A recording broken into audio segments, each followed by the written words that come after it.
do të vijojmë të mbetemi sërish në Kosovë, atje ku në fakt do të flasim edhe po për situatën për Kosovën pa president dhe që shkon në zgjedhje tashmë nga shpërndarja e parlamentit. Do të shkojmë pa humbur kohë në një lidhje të drejtë për drejtë me gazetarin Faton Mehmeti, të cilin e falenderoj shumë. Mirëmëngjesi.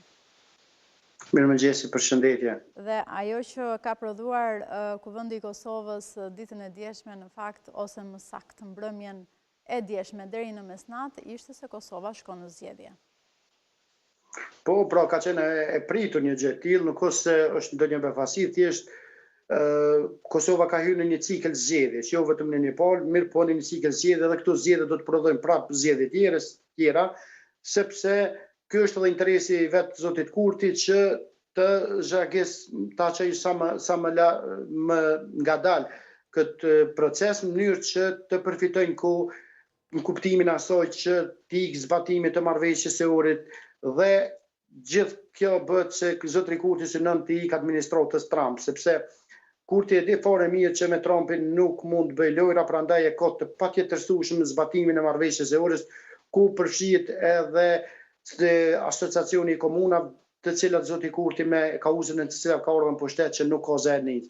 Pra është e planifikuar dhe e ditur. Tashmë, siç e thatë edhe jo, Kosova është fut tashmë brenda 45 ditëve fillon të rrjedh afati ligjor dhe brenda 45 ditëve do të shkohet në zgjedhje të jashtëzakonshme, të cilat edhe më tepër do të krijojnë edhe kriza tjera, sepse sipas sondazheve zotri Kurti ka një rënje prej 10% dikon, mirë po përsëri do del si parti fituese, me çka do ta ketë prap primatin për të udhëhequr negociata dhe me parti tjera të cilat pritën të jenë si në qëndrimet ekzistuese. Me pak fjalë, Kosova po futet në një cikël të zgjedhjeve dhe këto zgjedhje që pritën të mbohen diku me 7 qershor sipas gjitha afateve ligjore, diku me 7 ose maksimumi me 14 qershor, mirë po 7 qershor shihet si data më e përshtatshme pra për të mbajtur zgjedhjet. Pastaj me shumë gjatë do të kemi përsëri në shtator zgjedhjet të reja. Dhe e bën Kosovën kështu dhe e çon në zgjedhje të një pasnjëshme, duke marrë parasysh edhe nëntëshkurtin e vitit të shkuar. Çfarë do të thotë kjo për qytetarët e Kosovës, për ekonominë e saj, por ashtu edhe për institucionet? Qytetarët e Kosovës janë të irrituar me këto zgjedhje dhe ata në shumicë një pjesë e madhe e tyre me në bazë të kontakte, mirë po në bazë edhe të oponencës politike dhe në bazë të asoj që ne i përcjellemi, pra ata janë të irrituar dhe thonë që nuk do të marrin pjesë në zgjedhje, pra pritet me shumë gjatë që numri i qytetarëve që do dalin në këtë zgjedhje të jetë shumë më i vogël dhe numri i atyre që bojkotojnë të jetë shumë më i madh. Derisa për klasën politike në Kosovë i kanë kalkulimet e veta. Lidhja Demokratike e Kosovës ka qenë interesuar për të shkuar në zgjedhje sepse do ta ketë Vjosa Osmanin krah dhe me shumë gjatë do të ketë një rritje sa do të vogël, mirë po do të ketë një rritje. Gjë që zotria Abdixhiku do të justifikoj para elektoratit të tij gjithë ato dyshimet, dritët që janë hedhur për udhëheqjen e tij, do ta korrë një fitore dhe do ta mbaj pishtarin e një fituesi moral të këtyre zgjedhjeve. Derisa Partia Demokratike e Kosovës ndodhet në pritje të lirimit të ish-krerëve të saj që ndodhen në Hag, prandaj ka qenë edhe interesuar që mos ato do të rikthehen se parashikohet që në maj të jepet verdikti nga gjykata e Hagës dhe me shumë gjas ata presin që ish-krerët e saj të rikthehen dhe për ta marrë partinë dhe për ta çuar përpara. Pra, derisa vetëvendosja në anën tjetër ka qenë interesuar edhe për arsye politike, mirë po edhe për disa arsye tjera, kalkulime politike për shkuar zgjedhje. Ajo synon që Aleancën për Ardhmërinë e Kosovës ta lejë jashtë parlamentit dhe në anën tjetër të jep një goditje përfundimtare Vjosa Osmanit, e cila po bën si thua një fushat në elektorat dhe zotri Kurti synon të jep goditjen përfundimtare dhe ta dërgojnë si thua në benzin politik. Kështu që derisa në anën tjetër zotri Kurti me nënshkrimet që ka bërë dhe me Vučićin synon të ikë sa më shumë duke zvarrit këtë proces. Pra synon që të jetë edhe kryeministër, mirë po pa qenë kryeministër me drejta plota dhe do të ashtrohet para ndërkombëtarëve, do të thotë nuk e kam si thua gjithë pushtetin e nevojshëm. Pra nuk është një qeveri legjitime, mirë po një qeveri në detyrë. Pra gjitha i kanë kalkulimet e veta. Vetëm ata që nuk kanë interes në këtë historinë qytetarët e Kosovës me ekonominë që po fillon të kurret me çmimet e larta, që dita ditës po shtrejtojnë dhe në pamundësi të një qeverisje me gjithë kompetencat, edhe bizneset kanë filluar të bëjnë manipulimet e veta, ngritjet çmimesh pa asnjë kontroll, derisa në anën tjetër, si thuaç, edhe i rritimi qytetarëve është rritur shumë. Pra kemi një ekonomi të prolonguar, një arsimim të dobët dhe një shëndetësi të smurë. Dhe çfarë ndodhi parë edhe nga më afër aty se sa ndoshta sikurse e shikojmë ne këtej në Tiranë. Kush deshi që ta çojë Kosovën deri në këtë pikë? Pra, opozita apo Albin Kurti? Që do thotë, kush nuk e deshi një president në këtë proces? Pra, fillimisht ka qenë Zotri Kurti ai që nuk e ka dëshiruar, sepse se Zotri Kurti nuk deshi prap një kandidim të zonjës Osmani. Pikrisht aty u po që Zotri Kurti nuk e ka synimin për ta bërë presidentin dhe ka synim për ta çuar vendin zgjedhje, sepse ka pas Vjosa Osmanin në krah, e cila me një prej prononcime të saj tha që unë kam lënë 28 dhjetorin si datë vetëm për Zotin Kurti, sepse ishin mërgjimtar dhe i levërdesë Zotit Kurti. Pra zonja Osmani ka qenë, si thuash, kushtimisht, po theme, në shtruar ndaj kërkesat Zotit Kurti. Prandaj Albin Kurti nuk ka pas asnjë arsye tjetër për ta mos kandiduar zonja Vjosa Osmani. Dhe Zotri Kurti ka qenë interesuar për ta çuar vendin zgjedhje për arsyet që i ceku më lart. Po në anën tjetër, duke parë në opinionin publik që me veprimin që bëri Zotri Kurti ndaj zonjës Vjosa Osmani ka filluar rënja e popularitetit të Zotit Kurti tek qytetarët e Kosovës, fillua edhe Lidhja Demokratike e Kosovës fillua ta ketë një lloj, si thuash, dëshire për të shkuar në zgjedhje, sepse elektoratin, sepse janë pashmangshme Lidhja Demokratike e Kosovës, sepse Lidhja Demokratike e Kosovës, sepse për ata që nuk e din, Lidhja Demokratike e Kosovës dhe vetëvendosja janë, si thuash, e kanë të njëjtin elektorat. Pra, elektoratin e pakënaqur të LDK-s e kanë votuar Zotri Kurti.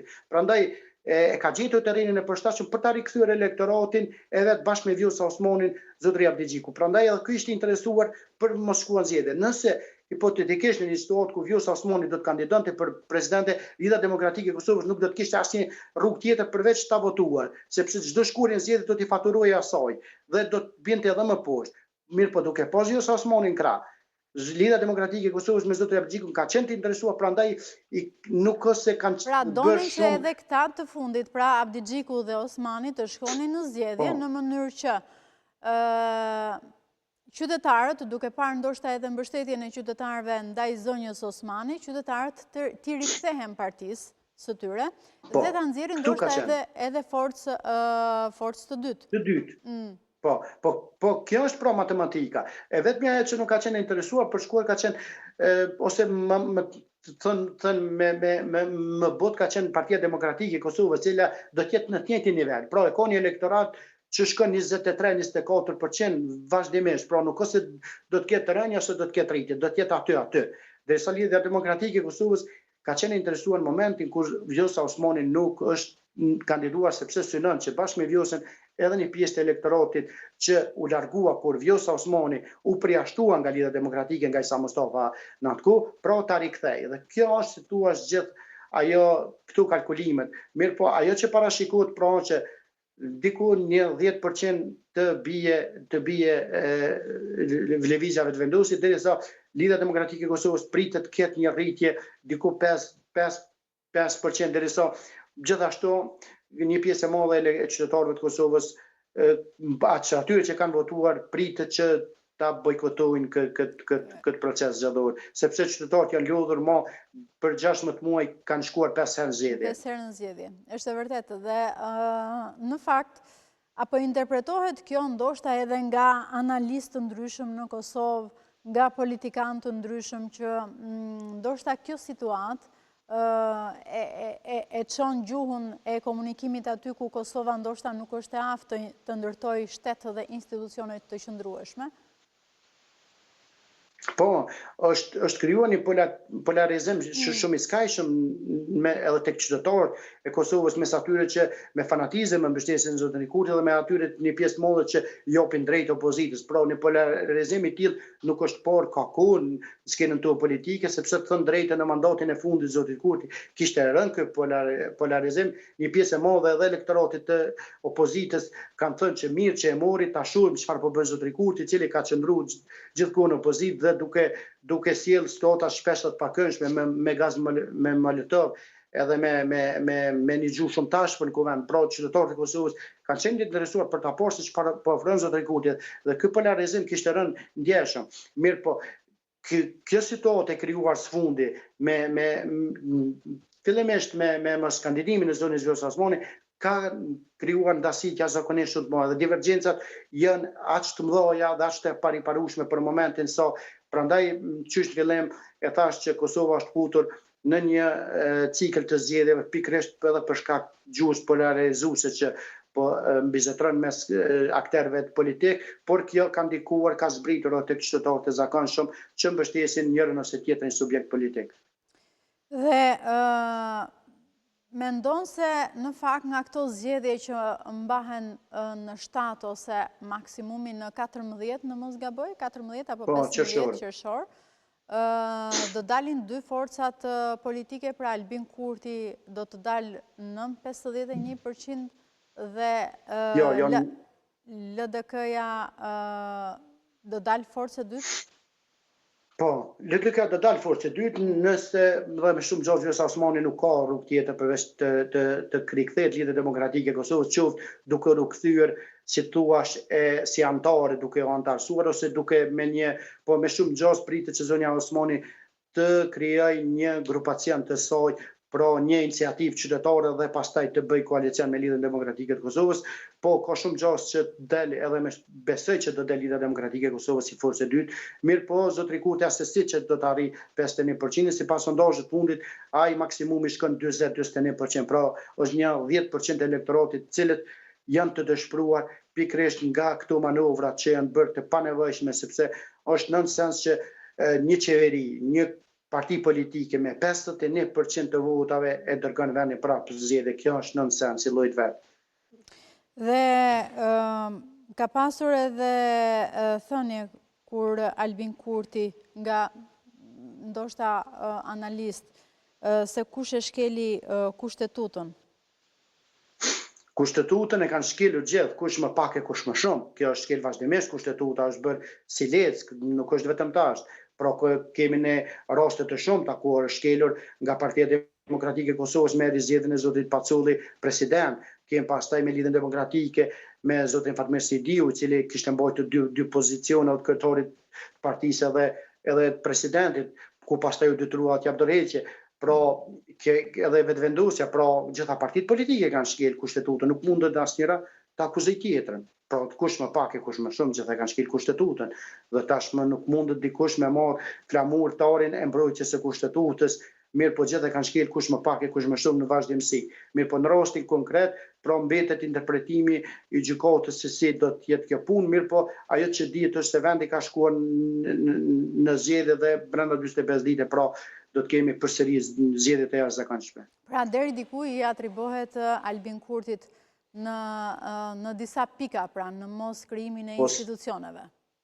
Ose zoti Kurti ka qenë interesuar vetë, ai po donte do ta krijonte, i ka pas gjitha mekanizmat, ka pas kandidatën e gatshme zonjën Vjosa Osmani, mjaftonte vetëm edhe sipas edhe Vjosës deri diku në fund të janarit ka qenë punë e kryer, pra zgjedhja e presidentës, sepse ishte konfirmuar me Kurtin.